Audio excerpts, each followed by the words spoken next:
set? Okay. Good evening, everybody. Welcome to the September 28th, 2023 Board of Health meeting at 6 p.m. Agenda item 1, open meeting. Agenda item 2, roll call. Dan Grabowski. Yes. Gus Steves. Present. Jasmine Canones. Present. Kevin Spillane. Present. Nick Dado. He's excused. He emailed. Excused. Thank you. Agenda item number 3, accept the minutes for September 14th, 2023. Second. Second. Kevin Spillane. Yes. Nick Dado. Excuse. Jasmine Canones. Yes. Thank you. Gus Steves. Yep. Dan Grabowski. Yes. Motion passes. Thank you. Agenda item number 4, citizens forum. Are there any citizens who wish to speak on anything other than what's not on the agenda? Okay, seeing none.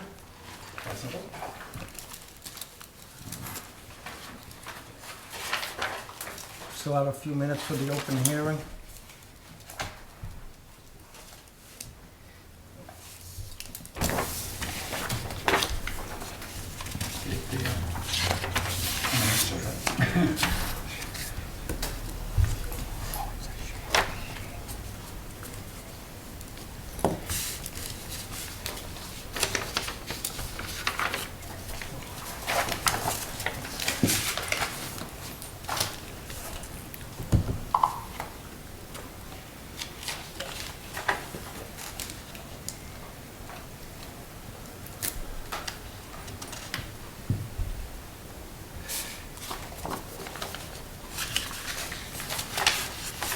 Next time, if we do a one-item agenda, I'm going to set the public hearing for 6 o'clock directly, and then we can all put the other stuff after it. Sure. Future sake. We still have some time. We can't go before the 6:10. We have to go exactly or after. I know. So.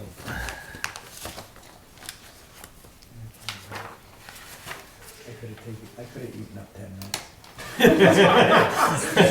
You still have time. Citizens forum, if you have anything to say, Mr. No, Butcher. no, I have enough, on my plate. Can you sign in? We're willing to listen for once.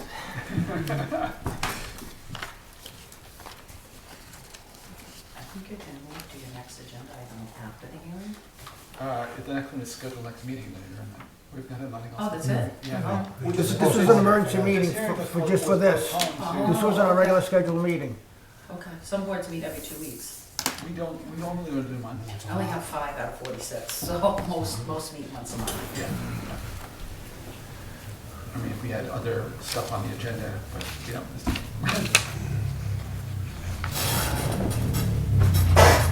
Did you have anything else that you need to tell us?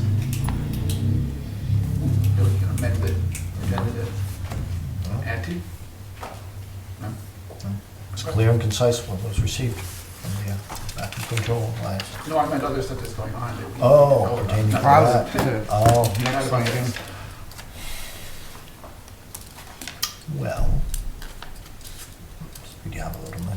We are going to proceed with the, in conjunction with the building department, I should say they're the lead, the fencing around Mill Street. Yep, It came in? Oh. We're going to purchase it. yeah. Well, that's. And then we'll get someone to install it, and we gotta go over, I was talking to building inspector, there's the fall zone, Right, yeah. On the backside. yeah. So there's the tenants at the building, those businesses, are interested in meeting Yep.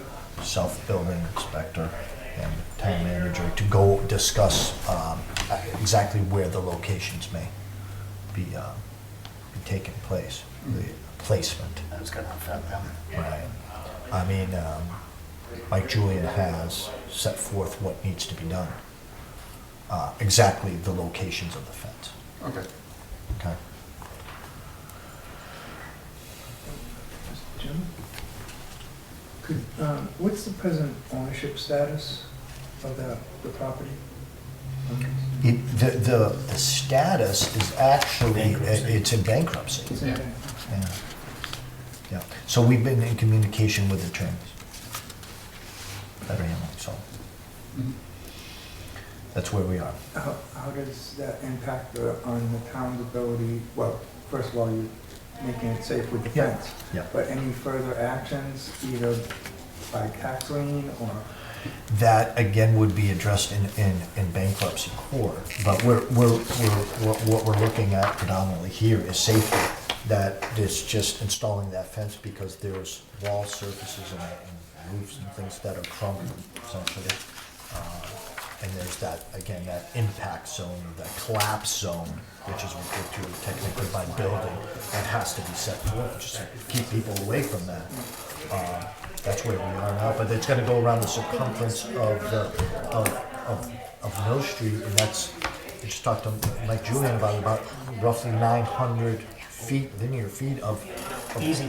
Yeah, right, so, So my that's question, a lot of fencing. the ownership will not be decided until the bankruptcy is complete. Yeah. There's no- So, again, at that level, that's a leap question. Okay, What I can say is the council, the lawyer for Street and handling the process has been very responsive and reactive to addressing these concerns and understanding what the building and health department's concerns are. So, that's good. We're not meeting resistance in that That's good. state. Yeah, it is good. Keep that inventory, you know, everything's different. There's so many products that. Excuse me? Some of them look Rob got alike. involved in this? Yeah. He was just approved I know. to come on. We have not heard from him as of yet. Okay. And we have case files awaiting his review. Okay. But that one is obviously there. Dan, do you think we should do something in the meantime, because we don't know when this fence is gonna come in, when it's gonna get put up, as far as, I'm not sure if it's been done, I haven't been down there in a while. Has the fire department put the X's on the building? Is there signage? That is the building inspector is in discussion with the fire department too. And when you say signs will be erected from the building, from inspection services. Again, a topic that I just was discussing with Mike Julian. So it's all just coming together. What we are really awaiting for is the decision to purchase or rent. Right. And I think it's purchase. a concerted effort, every, decision as well. The rent, now purchasing, we take it down, we could Reuse it for find other it, things. bring it to the DPW for other projects and Right. purposes. So it's a good investment, I think so. yeah. Okay, it's 6:10.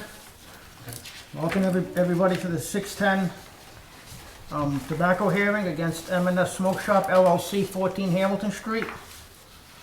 And Joan Yes, I'm Jody, this is Joan. Okay. Hi. from the Tobacco Alliance. The question we had at the last meeting was the violation of the sales of tobacco. We were concerned whether it was a second violation or was it a first violation because of, was it in the same category as the selling to the minor? Because being a minor, selling tobacco to a minor and selling tobacco to the public, are they two different things, or is it just one offense after the other offense? They're one after another because they're a state violation, so they do toll on each other, so it's not first, second, and third of a sale to a minor, first, second, and third That was kind of a question. flavor. Yes. And if you look at the order, a copy of the order, it should, this order is a template given to us by the state that we have to use. So any one of these or combine these would be first, second, and third offense. And we are allowed to toll, so if, for example, if we go in and a store has a product on the shelves and they're missing a manufacturing letter, that's $1,000 first offense. And if they happen to have a flavored product in there on top of that, we could have stacked that fine and in one violation, charged them $1,000 and $2,000. We don't stack fines, we didn't recommend it when we presented this to the board, when they designated us agents, we had asked the board if they want stacked findings or not. When we got designated back in June of 2022, I don't remember the exact month and meeting we presented to the board, but it was before Dan, I don't know if you remember, Maritza, but we weren't stacked fines. We don't recommend it, but if a board wants us to do it, we do it. But just so you understand how the law works, they're all Normally what we do is we check off multiple boxes and then we just fine it as one offense. Okay, that Yeah, makes sense. so in other words, so these are cumulative fines as they go forward. Yeah. And another thing that was brought up are the dates. We had issues with the dates. Is there supposed to be a letter issued within a written letter within 7 days of the violation? If I may, because Go I was ahead. the one big on the All right. dates. So Go ahead, Ted. my problem, and I've seen this in the past, at our last hearing, is me personally, if you go into an establishment on the 29th and you wait 14 days to pen a letter to this company, to me, I think that's ludicrous, to wait 14 days to pen a letter. And then to turn around and tell the party that is getting the letter, you only have 7 days to reply. I mean, that's kind of, in my opinion, to me, that's unacceptable. The problem that I have with the dates, and I brought it up at the last one we had, is if you look at the letter dated, Oh, hello. if you look at the letter dated July 13th from the Alliance, the Tobacco Alliance, and it was, in it, it says you need, they dated the 13th, they received it on the 15th according to the UPS signature for it, and it stated that they have 7 days to reply. And if I may read the last line, it says, "This request must be made by you in writing and filed at the Southbridge Board of Health within 7 days after the date this order was served or received." My problem is, 7 days after the 15th brings you roughly to the, I don't know, 22nd, 23rd, 24th, whatever it might be of July. According to this, their letter should have been in by then. We get an email today, which in the future, can we try not to do information day of meetings? That's a pet That, peeve. I That's a prepared pet that and peeve of sent mine. that, yes, late last night. So according to what we received today, it says that on 7/24, by email from Maritza, see attached, that M&S requested an appeal to be put on the August agenda. Okay. And then if you go down to 8/7/23, it says that they did not make that request in writing. So as far as I'm concerned, if I may, No, it's fine. It's fine. Under state law. But email does count as writing. email was from Maritza. Did they Now, contact you listen. email? According to how it's written here, Right. Gus, Yeah. on 7/24, No, I'm Maritza okay. emailed the Alliance Yeah. saying that M&S appealed for it, but then on 8/7, it said the request wasn't made in writing. Writing, whether it's handwritten writing or email writing. That's how, am I correct at saying that? Was it a phone call? It was a phone call Okay. in July, and there was an email that was sent July 27th, July 26th to Leominster Tobacco Coalition that says the board canceled the July 27th Board of Health meeting and rescheduled it for August 10th at 6 p.m. Right. The request to appeal the tobacco violation will be heard at the August meeting. So, But that never happened. so my question is when did the Board of Health Department receive a written letter for a request for a The hearing date from of M&S? August 10th. The date So, of the if Board I- of Health meeting. May I? Yeah. Not to be- I don't want to be rude or nothing. I'm just So, making points. according to the letter that was dated, their violation was supposed to start on Monday, July 31st, and serve through August 6th. Maritza just confirmed that we did not receive the appeal until August 10th. Way after the 7 days, and way after the time frame that the fine and the shutdown was supposed to happen. So nobody, from our last meeting, I was told, nobody did a follow-up to see if they were shut down for 7 days or not. So in my opinion, with these dates and the way things progressed,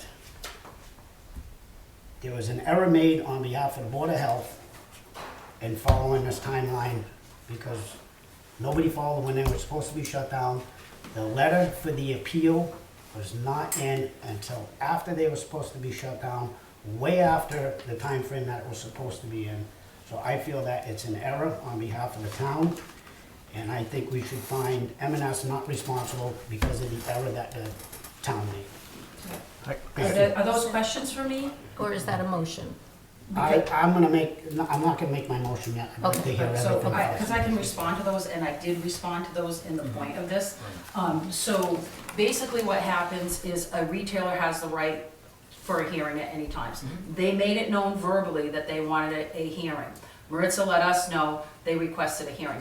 We on our end know that they want a hearing, so we don't know when they're gonna submit it in writing, when they're not. We lift the permit, the whole entire order is lifted until they've been heard.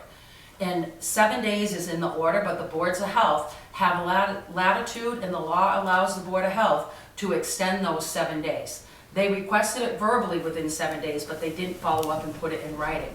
It was my understanding, because when we got the agenda for August, and I called and asked how I remember it, and I don't remember all the details, but how I remember it is I asked, why is M&M not on here? And I was told, and I don't remember exactly when and what day, it was because they didn't submit it in writing, that they would be going on the September meeting. That's all within protocols and procedures that are allowed by the state. There is no error that was presented in that paperwork. In terms of 14 days, and I sent to Dan today, you can see M&S had a state inspection. It was 13 days from the date of the violation when the state sent out their notice for their violations for having confiscated cigars and cigarettes with illegal stamps on them. So DOR took 13 days to issue that. There was another one in town that happened in May, and DOR took 32 days to respond to that. So historically what happens is we have 90 days to notify somebody of a violation. Local, state, and federal, you have 90 days. So 14 days is well under the amount of days you're allowed. For us as an alliance, when you see the alliance, there's me and 3 per diem help that are equivalent to a 3/4 person. So it's 1 and 3/4 staff person, and we're managing 46 communities.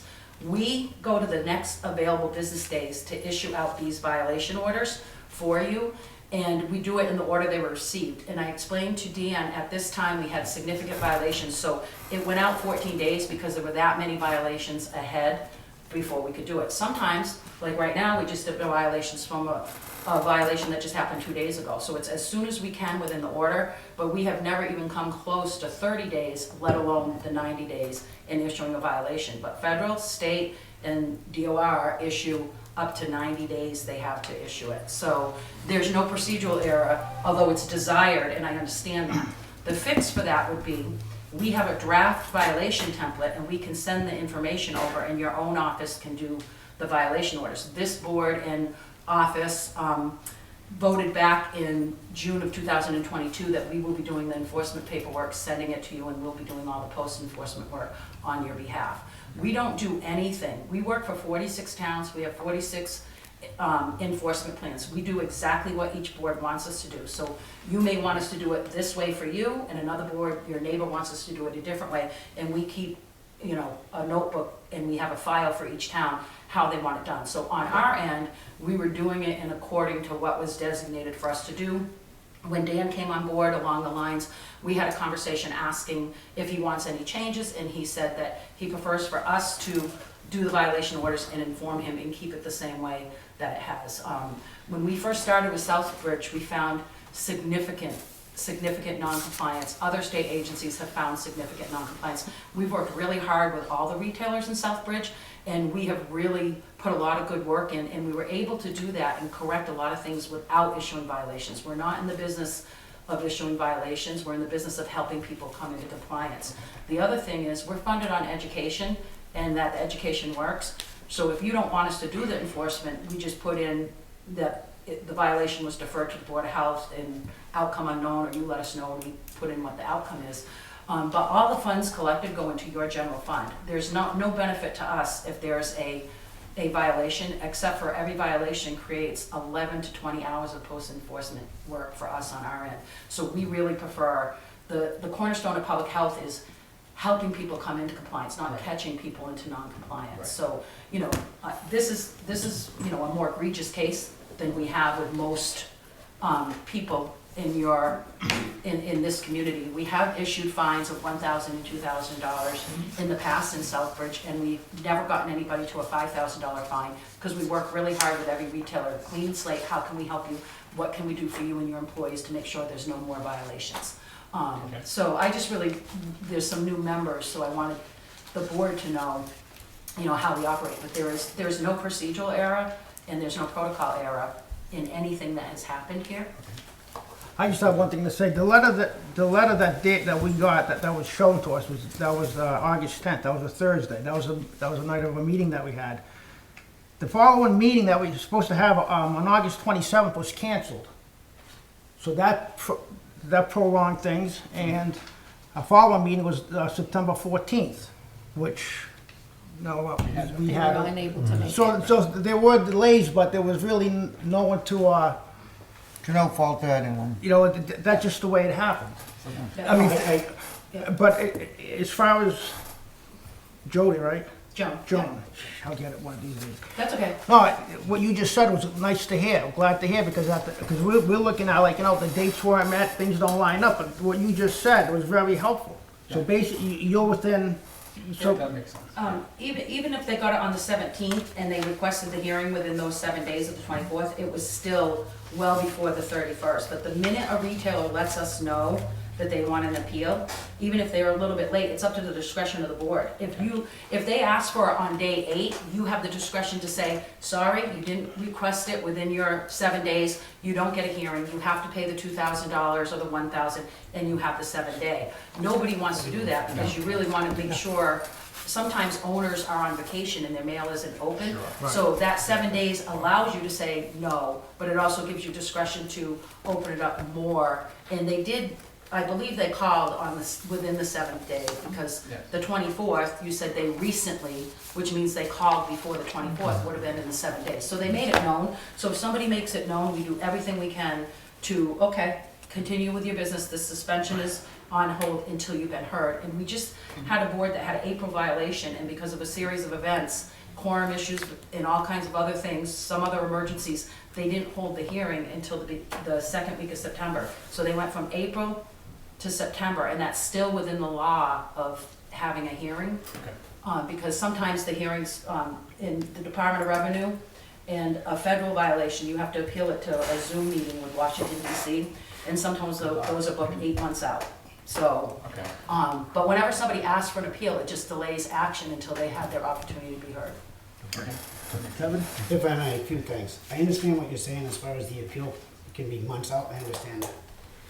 But when you serve a letter that says 7 days in writing, a phone call would not hold up in court if this ends up going to court, would not hold up, that's hearsay in court.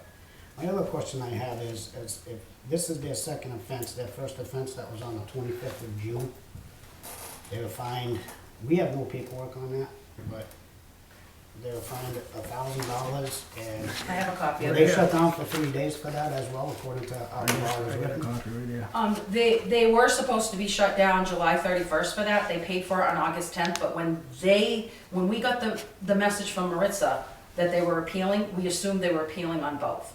We did not know that. So they collected the money. We don't know if you shut down for those 3 days on the youth access. And now we have to take their word for it. Yeah, Hold it. yeah. Sir? So the question is, did you shut down for those 3 days? Yes. Okay. And he knows that. He came to the Well, store. no, that's all I have to, They made their intentions But known that so they the were first gonna accept violation was responsibility filled for in, the sale it of was a mine. compliance. Yes. I can remove my stuff. I Oh, no, just, that's I just good. put sticker, you see, Okay. and the glasses. Yeah. So my question is on the 29th, is this the only business you went to? And how do you decide when you go to businesses? How, can you, The 29th was a retail ed, and we went to everybody in your town, and there was 4 violations that were issued. A couple appealed and a couple paid and accepted the penalty. But we went to, when we do the retail ed, we do everybody. When we do a youth access inspection, we do everybody. I'm sorry? 2 days. Yeah, it takes 2 days. We start your city in the same week and we finish it in the same week. We can't do a retail ed and everybody in 1 day, but we start it and we finish it in the same week. But everybody gets the same inspection within that week. It took us 2 days to do Sturbridge. I mean Southbridge, sorry. What was Southbridge. it, you said youth what? Youth access check, that's the sale to minor check. To check, we send in a minor to make sure that they don't sell cigarettes. That particular one, we had done that earlier in the year, but this store was closed at the time we did it with the youth, so that day, the youth inspection was only several in the area that were closed, and there was 2 other towns. We went to 6 locations, and they were in other towns, and only 1 that day, because they were closed at the time when we did the regular annual check. So everybody has to be done once a fiscal year. So when the state sent us who wasn't done this year for the month of June, those are who we had to make sure were done by the 30th before the fiscal year closed. So those youth to minor checks are done once a year, or? They're done twice a year, and then if somebody had a violation, they get inspected till they comply. So if we go to a store, they sell, they get a re-inspection, they sell again, we go again. And a board member, any board can request if they get a complaint. If there's a complaint to the state number or a complaint to the Board of Health office, they can request spot inspections, so somebody can be done up several times. But if you have no problems, you get checked twice a year. That's nice, that's good to Random, know. That's yeah. good to know. Yeah, and the kids are trained and they come from different towns, so it's not a kid that lives in Southbridge Right. or lives, goes to school or has a job here. So kids from Athol come to Southbridge. If there's a recruited kid in this area, they go to Groton, Dunstable. You know, a Leominster kid wouldn't do Leominster, so we try to, it's truly a kid that's never set foot in this town before. So you do now, that makes sense. Gus? Okay. One of the questions I had as far as the multiple offenses, you have this DOR letter that you attached to our email. And does that qualify as a even, it's a warning letter, but does that qualify as a prior offense as far as the fining goes? No, we cannot fine on a DOR or a federal or a state violation, but boards can use it for purposes in their hearings to see a history of noncompliance, and they can also use it to decide not to renew somebody because they're not. And there is an email in there, I made a copy of the email that says, I sent that on the 6th prior to this inspection to Maritza, and she forwarded it to Dan, and it says, this is FYI information and this is how it's used. It's brought before the boards. You know, from what I understand, they're in compliance now with those DOR. Okay. And DOR always gives a warning on the first offense and then extensive fines on second, but they also had their product seized when they lost the value of that product that was seized. Okay.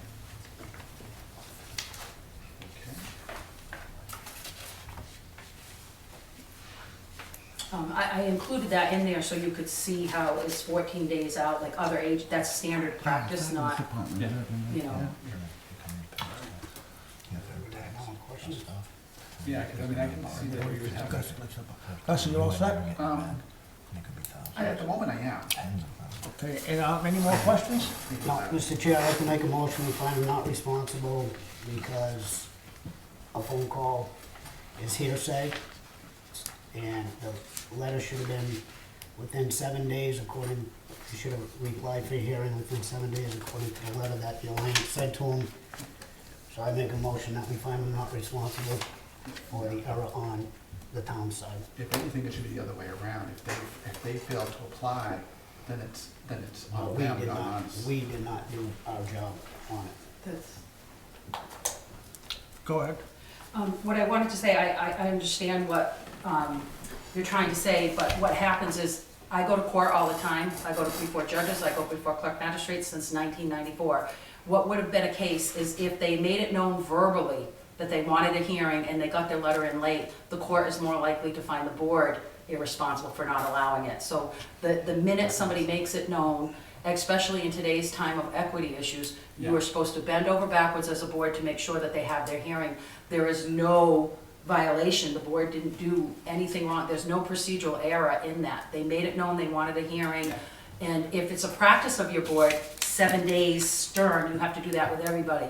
But the practice has been, that once they've made it known, we set it up as soon as possible. So that's verbal, in other words. A verbal, it says in writing, but they verbally made it known, it's common to extend that written. So that initiated the 7 days of writing, the verbal one. When they verbally made it known, the board went out of their way Okay. to make sure, All right. even though their letter was All right, late, I that got they you. got the hearing that they deserved. I understand. And I don't know if they have anything to say based on the new information. I don't All know right. if you know. Well, what? But before you go, the one thing that I think is different here with this particular type of business opposed to a convenience store. A convenience store has a 1 to 7 days, 30-day suspension. They can operate, they can sell gas, they can sell lottery, milk, juice. It's very hard for, I mean, a vape shop and a smoke shop, that's all they have is vape and smoking. So you but we cannot, have- you right. can't stay open, you have to close your whole business, where your convenience store and, you know, whatever else not, they have to sell. No, we fix phone in the store. We sell phone. We sell electronics, speakers. We got a lot of stuff. Another smoke and vapes.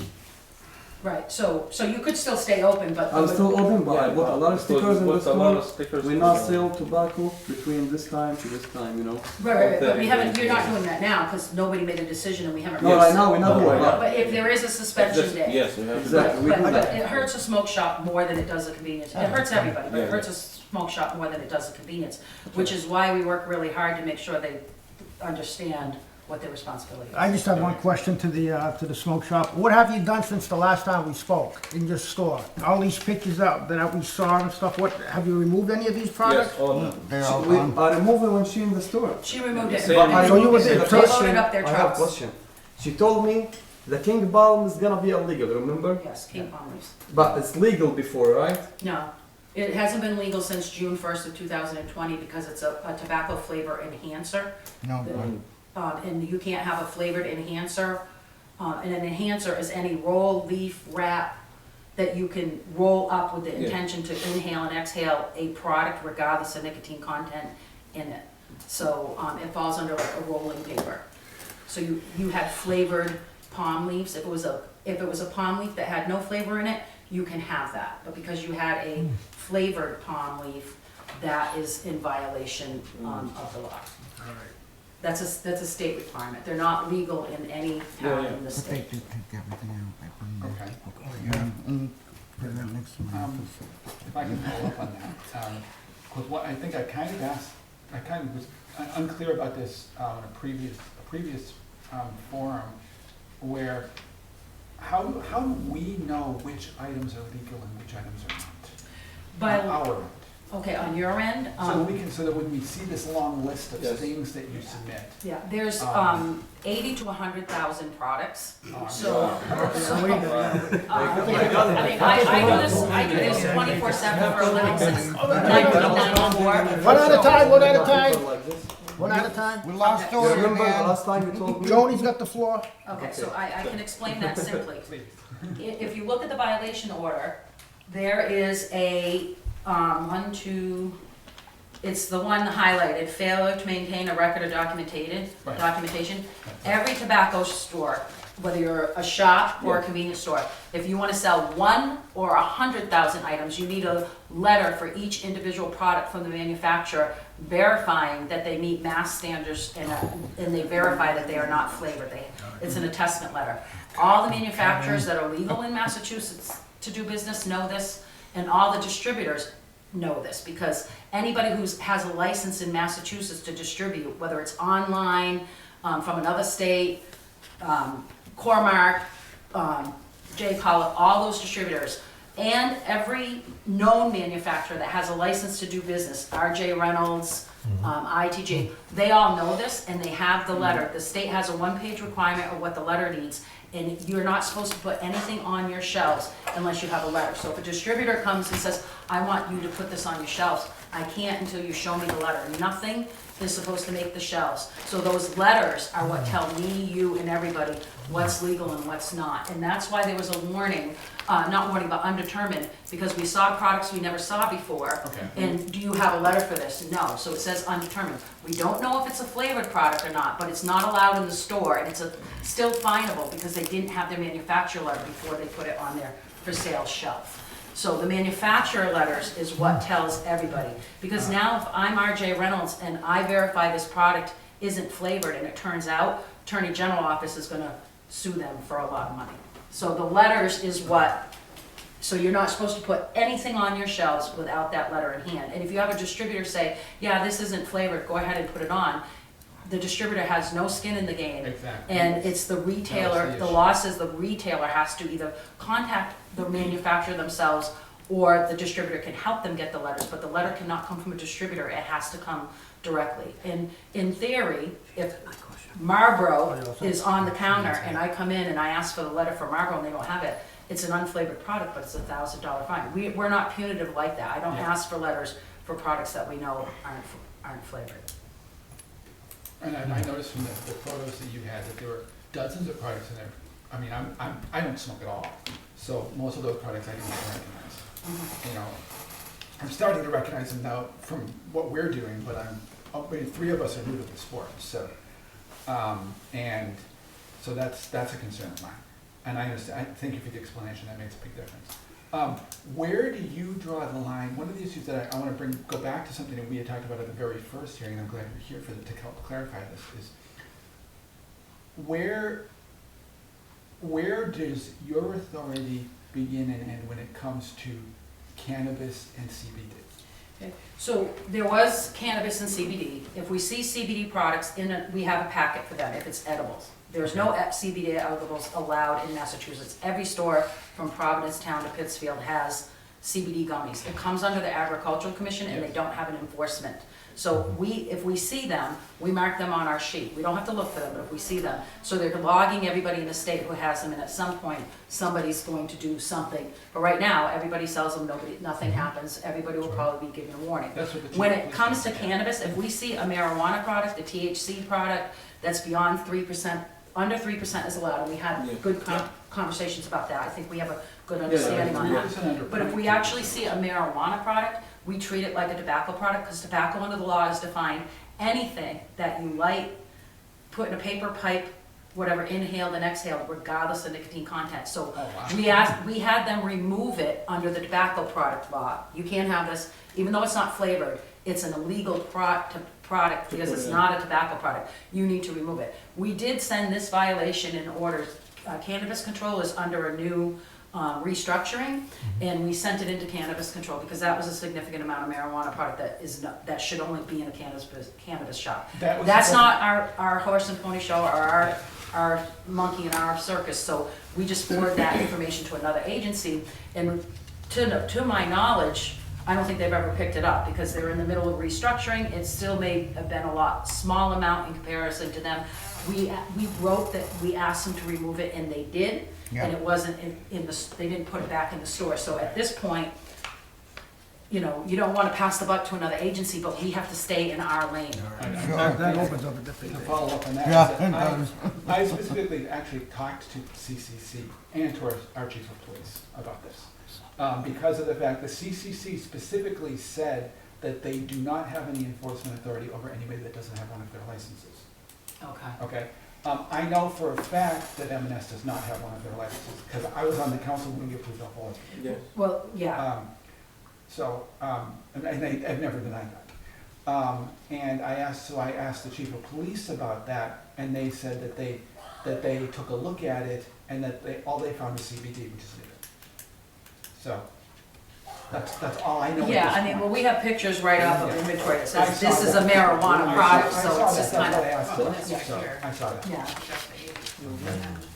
Exactly. the Delta 8, Delta Delta 10 can't be sold anywhere in Yeah. Massachusetts, So I'm it does I'm go. a little confused on where the line actually is and who does what. I think they have a good understanding of it now since Yeah.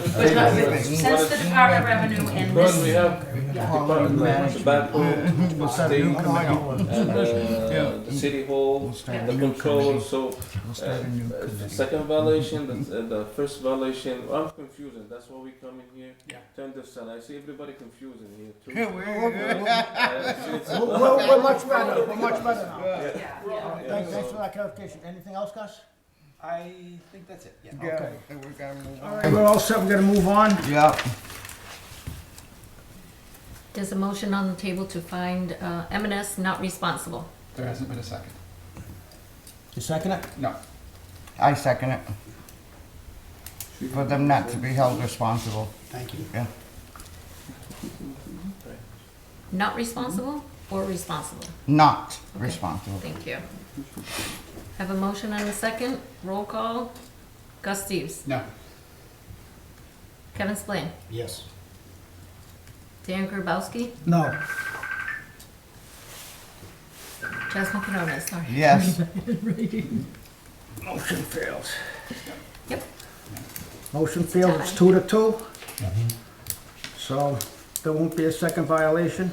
No, that means. No. That was just a motion, you go back to the main, The main motion main is, motion. Oh, the okay. main motion is to find them. is to Okay. fine them 2,000 and shut them for 7 days. All right, sorry. So moved. So you made a motion? Yeah. Second it? Jasmine Canonis. What? The None? the motion is to fine them or not to Fine. fine them? I don't want to find them, no. Because I think the issue here is very clear, it's kind of clear in the We law. already discussed it. Yeah. Kevin Spillane. No. We haven't discussed it. Dan Grabowski. Yes. Yes, Gus Steves. yes. Doesn't pass. Pay the fine. So now I can say what I was supposed to say then, right? So it's in limbo? It's in No, there. it didn't pass. so It's it dead in didn't the pass. water. It didn't pass, so they don't pay anything. Because it's a 2-2 vote. Okay, so could So- it be moved to the next meeting Nope. for the 5th member? No, it's done. No, it's done. They don't have to pay At this anything. point, he's already missed 2 meetings, so he can, if you want to go on. Okay, Yeah. okay. So they don't have to pay anything. They don't It's a have to shut 2-2 down. vote, so the motion doesn't pass, so it's, Okay, so just so we're clear, it is, it's dead in the water. It shows up, we go into the state database and say, board found not responsible. You may get a call because a not responsible finding is because you believe that the product wasn't present in the store in violation. But You know, there's- but there was a there's protocol. But with that said, if we move forward in the next 36 months, if there's a violation, it's a second violation. Oh, of yeah, and 2,000. Right. that's Okay, so totally we go back different. to Oh, it, yeah, moving that's forward. totally So we go different, back yeah. to, There's a correction on that. yeah. We did not find them not responsible. Oh, okay, that's right. We took that vote and Okay. it was a tie, Yeah. It was a 50-50 tie. vote. That motion I Yeah. made didn't pass. Both of them failed. Yeah. What we had was it came to a 50-50, Right, and according correct. to our rules, you need majority vote. Right. That you need to pass it. so- It didn't pass, so they don't get a fine because we, this is an acquittal. No, I got it. I got it. that's all. I just wanted to make I got sure it. that you don't send it to the letter saying it was not responsible.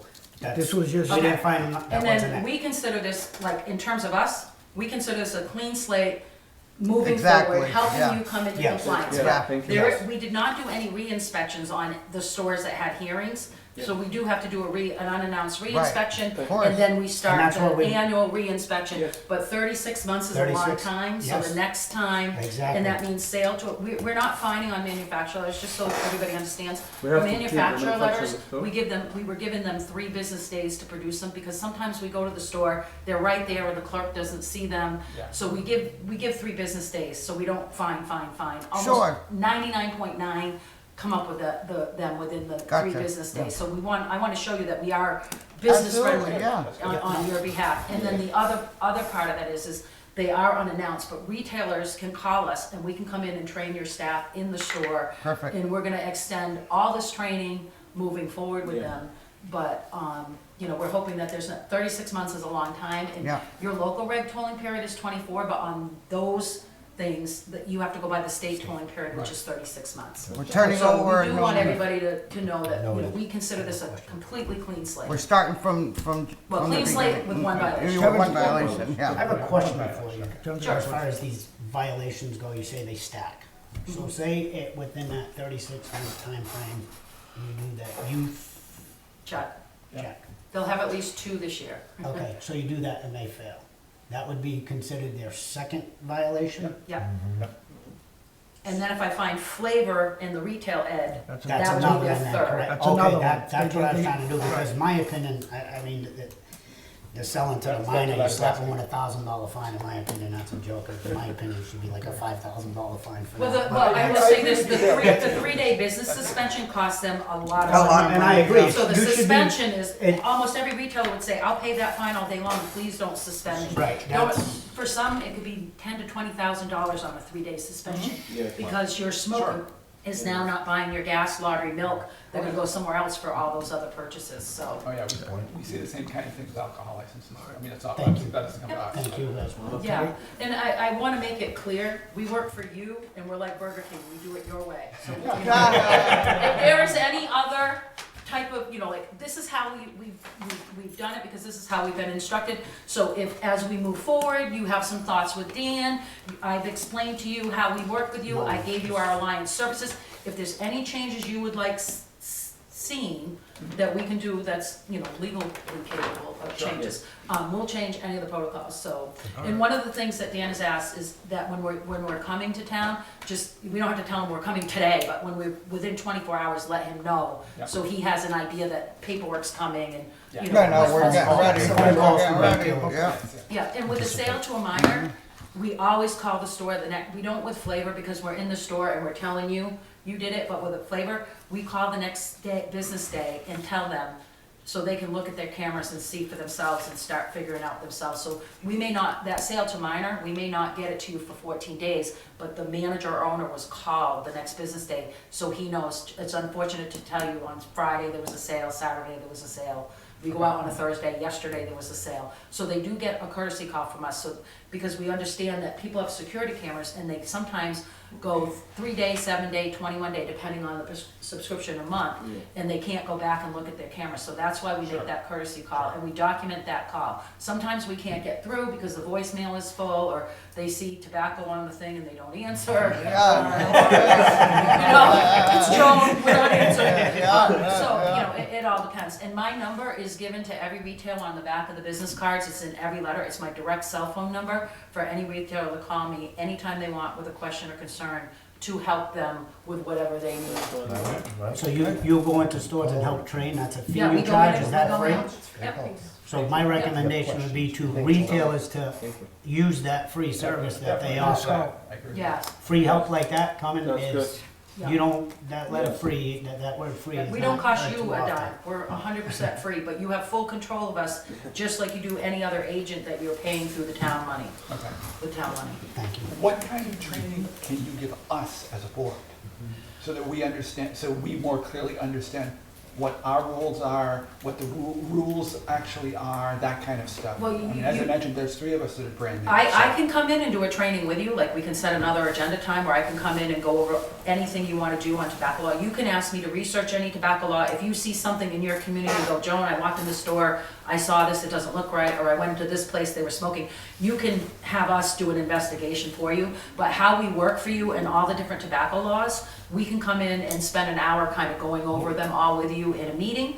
And we also can send you, you guys pay dues to Mass Municipal, we pay dues to MHAB, and they have a lot of documents, and again, not to just send you bed night novel reading, but we can get you a lot, you know, everything that I am training on or telling you, there's paper backup and documentation. Can you give us to like back it. those Like a book? or address, something? whatever those MHB and all that information, we can look at it? Yeah, I didn't know absolutely. anything about that. Yeah, I can download the Yeah, documents that'd and. be good. Not even download them, if you just give us, The that we can go, the website Yeah, I to can it, send a link with the website to it, that we can right look to at the our own, tobacco, instead of right. wasting paper and, you know. Yeah, I We can. can do it, I think that'll benefit us, Yep, especially myself. there's PowerPoints, there's all kinds of things that I can send you by email. Website is not user-friendly. I've looked at it. It's Yeah, the DPH website is not user-friendly, but I can download the links and I can download the actual PDFs and documents and send them to you. And there's some videos where you can watch the video and it shows the PDF and it trains.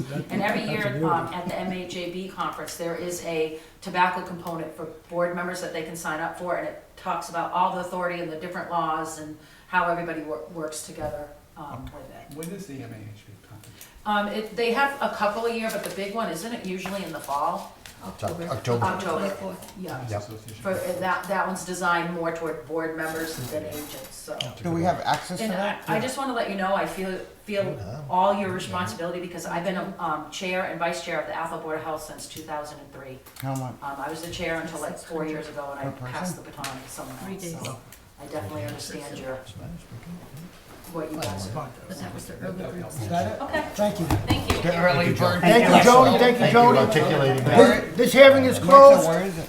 Good luck. Thank you so much. Good luck. Have a good day. Okay, Bye. thank you. You're welcome. Good luck. Thank you. This hearing is closed at 6:50. Thank you. 10 out of 100. 6:50. 6:50. Agenda item number 5, schedule next hearing. Next meeting. Do we have anything coming Nothing down on. the pipe that we need to know? Nothing. On vacation. I have vacation What's that? 14th, Columbus Day week, Columbus- following the- that short week, Yeah. 14th. Our regular Tuesday meeting is what, that, So it'd be, The second Thursday. The second Thursday. Daniel that would was be on that would be vacation. the 12th. Daniel's on vacation. So we gotta move it? So we're gonna move it to the 19th? 19th would be The more 19th work for suitable. everybody? Yeah, that works. Yeah. As with not many hot topics at all. This will give us time to, At this point. to build a list. Is there anything that you need? I have a quick question. Changes quick. Because I'm looking at the night before that is the planning board's AO hearing, and one of the things that the state law specifically gives boards of health authority to at least look at is subdivisions. And I was at the planning board hearing at the last section of that hearing, and I was raising some concerns about the fact that they are putting apartments in old industrial buildings, and whether or not there can potential issues of contamination within the buildings. Like And- lead, you mean, like stuff Lead, like what, that? who knows what might be in there? Yeah, Lead, asbestos. asbestos. Those are things that we would know about, but I'm thinking of like if there were any chemicals they would have used that would have just kind of leached into the wood. Because they're trying to keep the basic structure of the building. Yes. Yeah, cause they're historic, right? They are, Yeah, okay. among other things, yes.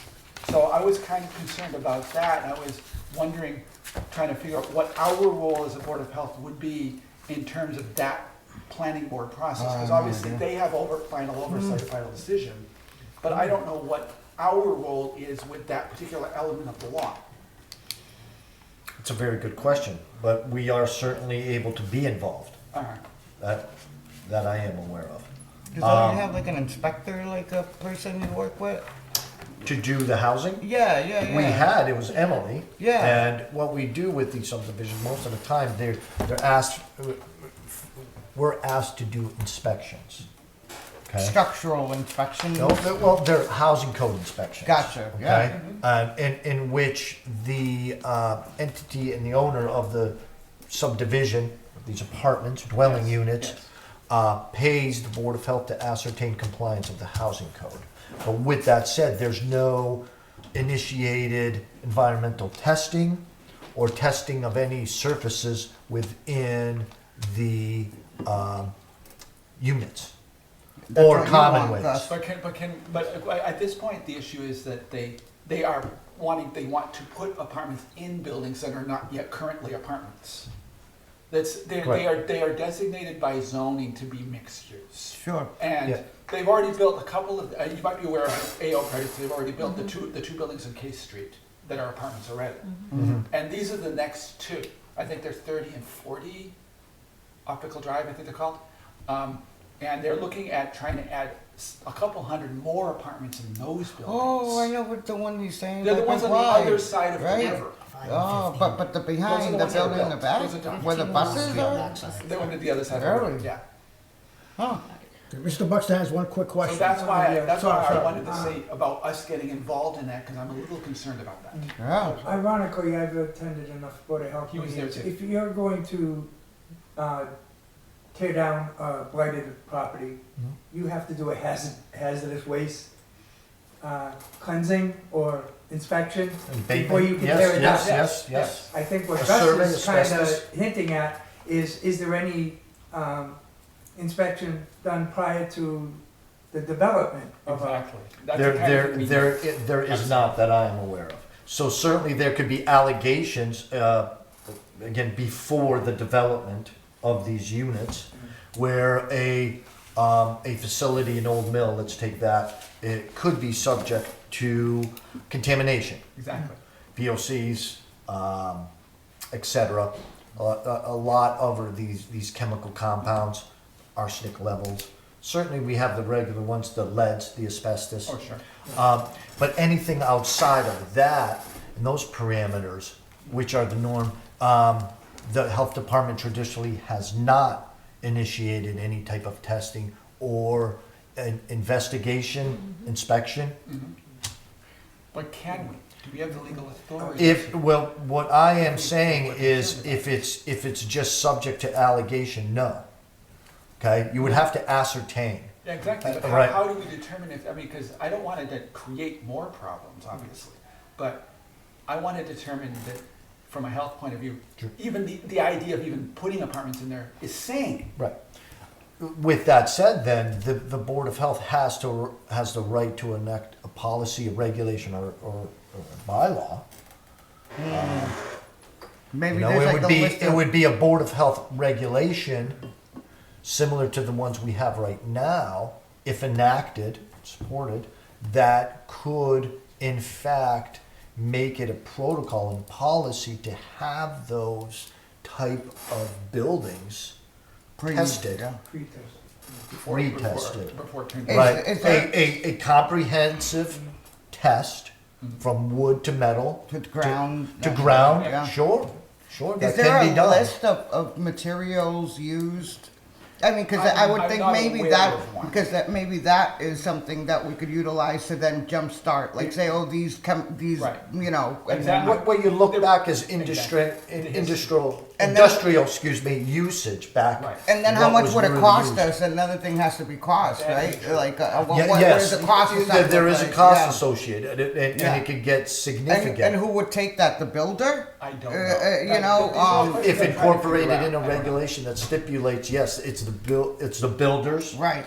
okay, owners. Developers, but that should be up developers, yeah. to the planning board to impose conditions prior to developing apartments. That's right. Just So thought. then maybe then we Food for make thought, the good- case, good maybe point. then we make the case through the planning board. It sounds like it's a two-step thing, like us and them, like a two. Because I know that they had cleanup projects that the Concom dealt with like 10 years ago on AO property, the Rouge Brook project for one of them, where they took a whole slew of chemicals out of the brook. Oh my goodness gracious. Okay, and had to do a the complicated process of consolidation and, making sure that they were all contained and all that stuff. I don't know exactly what the process was, because this was like 10 years ago. But they found a whole bunch of sort of like PCBs and stuff down there. What? And various other chemicals. In the And they water? had- well, in the Rouge Brook area, I'm not shit. sure if Rouge Brook is actually a flowing brook or not. Yeah. But it was the area that Rouge Brook, it was called Rouge Brook. It's a brook, it And it runs. had been contaminated for years. You go to the South Village, Yeah. you know That's, the river that runs there? Yeah. They had to fence the whole entire thing off. To this day, it's still fenced off That because was- of the that- rouge that's in the banks. that's PCBs and stuff. And rouge. And if you notice, if you go down to South Village, there's a small mound in front of the office building. That's a contaminated, sealed PCB site. No. You do not ever want anybody to go into that. That hill? There's a mound in front of the building. Yeah. Oh, shit. It's Oh sealed. my It's sealed. I gotta That's go. building That was Building Concom, 18 that was was very Concom bad. too. They dealt with that years ago. Mr. Um, Chairman, oh, sorry, go ahead. So that was So my with concern. that said, done right through enactment of regulations, statutes, and it can be done in conjunction with the planning board, but it would be wise to speak with them. I was And at the certainly meeting, board so I has can- valid concerns here Yes. that should be addressed. Kevin, go ahead. The Board of Health does do an occupancy inspection. Yeah, they're before- just, that's what I was But- referring to. But that, I get that. if you walk in for an occupancy inspection, you say, what's this paint? Right. They show you a material list that say this paint is not lead. Yeah. You don't do Lead. testing or anything of Not with any an material. occupancy. You just go by basically Right. their materials that they use. They may have a lead abatement letter, I get et that. cetera, and things like that, But that's way but after. very good point. It is nothing that's incorporated where we go in for these type of inspections that we start testing. Right, that's why I list the Bottom line, materials. Without, yeah. without true testing and, Exactly, that's my Kevin, concern. So the That's food way after testing the would fact. have to occur Right. before Exactly. before you cover it all Yes, up with yes. nice paneling and. yes, Gus is right, from everything from structural members, Citizens the, Forum. the soil outside, Yeah.